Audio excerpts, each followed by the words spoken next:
how can I make a difference as a community member so that our community doesn't have this problem? One of the 8 domains for good mental health is livelihood. And like all these domains, there is a level of interconnectivity. If you don't have a means of securing a livelihood, every domain is under stress.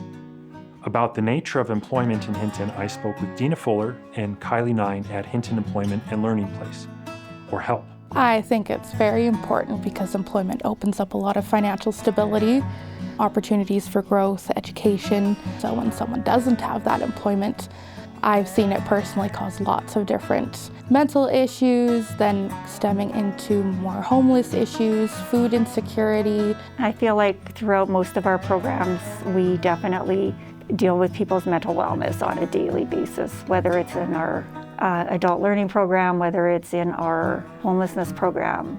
It's one of the first things that we have to address. But why would one have to address mental health? Why not just help the person get a job or develop employable skills?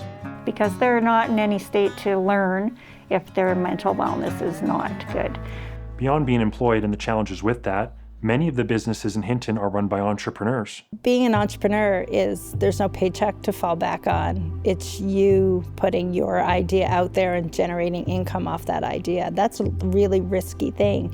And so for some people, that risk is too much. As a business owner myself, I totally get that sentiment, but there are difficulties regardless of how you make your livelihood. Is there a one-shoe-fits-all kind of program that can help everybody make enough money and mentally flourish? I think just case by case is best because you can't create a blanket program for everybody's mental wellness because everyone's going through something different. And some people have such challenges that they might not be employable in their current state. If employment's not where people are at, then I meet them where they're at and work their way up to getting employment. Or if employment is what they need right now, then I work with them to get employment. So with this in mind, what kind of programs does HELP offer? Oh, we do many different programs. So we offer the Persons with Disabilities Employment Services. We do the Workplace Training Program. We provide supports for people diagnosed with FASD or suspected of FASD. We provide the Community Adult Learning Program, which we've been doing for 40 years in Hinton. And so that's non-credit learning opportunities for people over the age of 18 in Hinton and area. Lots of umbrella supports. A lot of different things, yeah. We provide supports for newcomers as well with the English as a Second Language programs. Well, an organization like HELP is there to assist people in getting, maintaining, and thriving in their employment situations.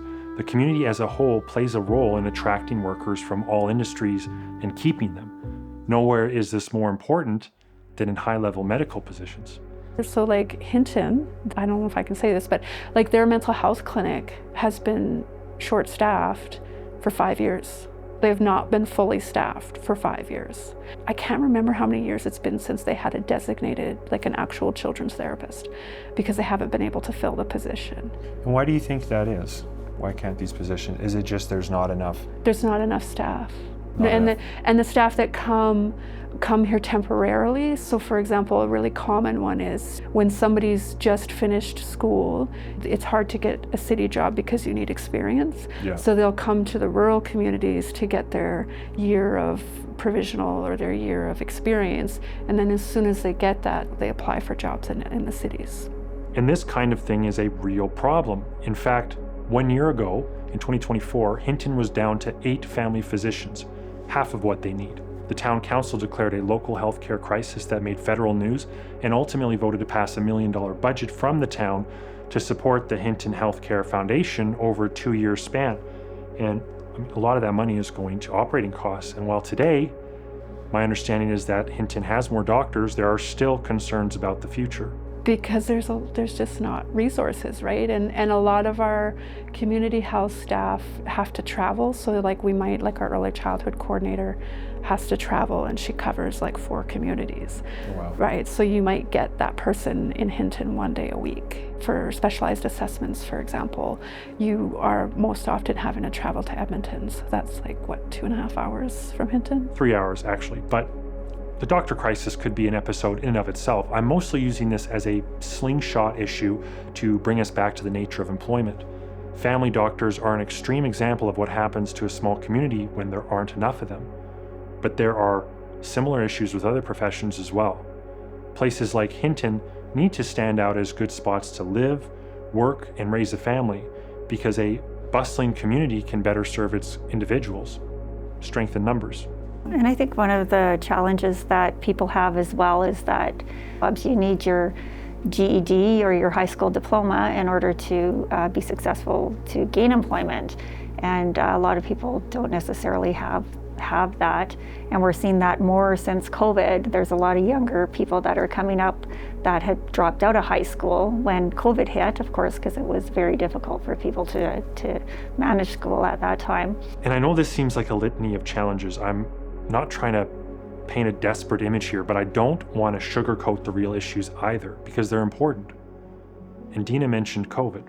Nancy Robbins, the general manager of Community Futures, which is an organization that helps support entrepreneurs and small businesses in the area, she found things shifting in her role when COVID hit. At Community Futures, March 2020, we went home like everybody else did. We thought it would be, 3 weeks that we would be home, and then we'd get back to our normal life and COVID would be over. And we quickly realized that for the first time ever, we had to pay some serious attention to the mental health of our clients. And that had always been something that we knew it was an issue, and it was conversations that we had prior to the pandemic, and we had done mental health first aid, and we had conversations with particular clients and made sure we made empathetic referrals and did the correct thing. But all of a sudden, it was a lot of responsibility on us as an organization. Business owners during that time period, they literally went from a Tuesday to a Wednesday being completely functional business and looking forward to the summer to being shut down.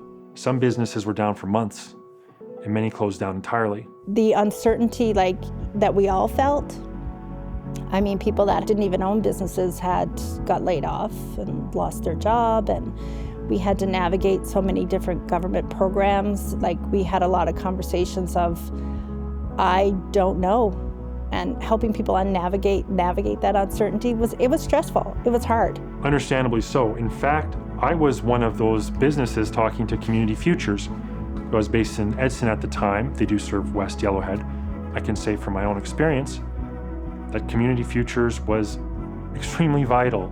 Mercifully, in my case, I was never seriously concerned about homelessness. If everything blew up for me, I've got my parents in Hinton, I've got my friends, but there's a lot of people who don't have those natural supports. Hinton, like most rural towns in Alberta, has some familiarity with homelessness.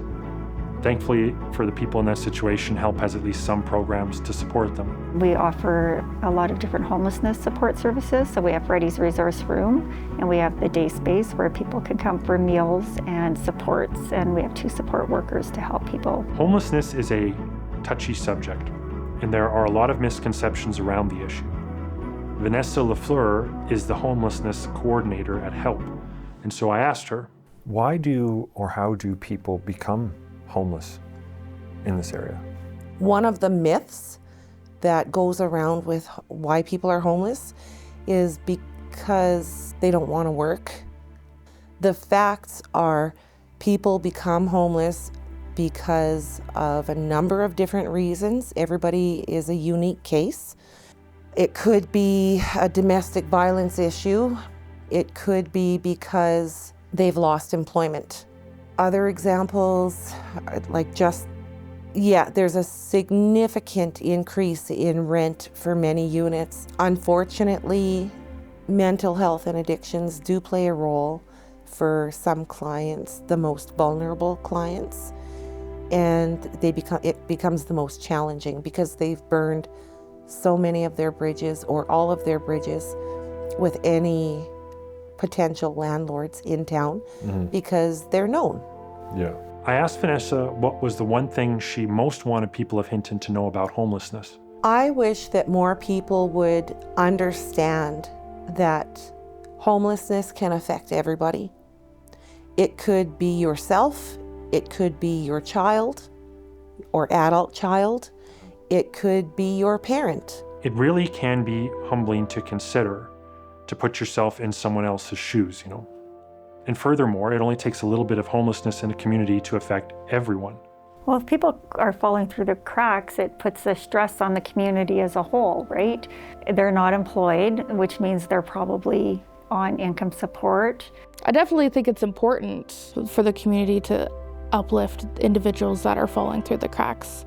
I think it's our obligation as people in general, as a community, to help people who need the help. We can't just let people be alone in their journey. We're all together, we're all on the same boat. As they say, high tides raise all ships. As a community, we have to support one another, and if we can't do that, then I don't know where we're going to end up.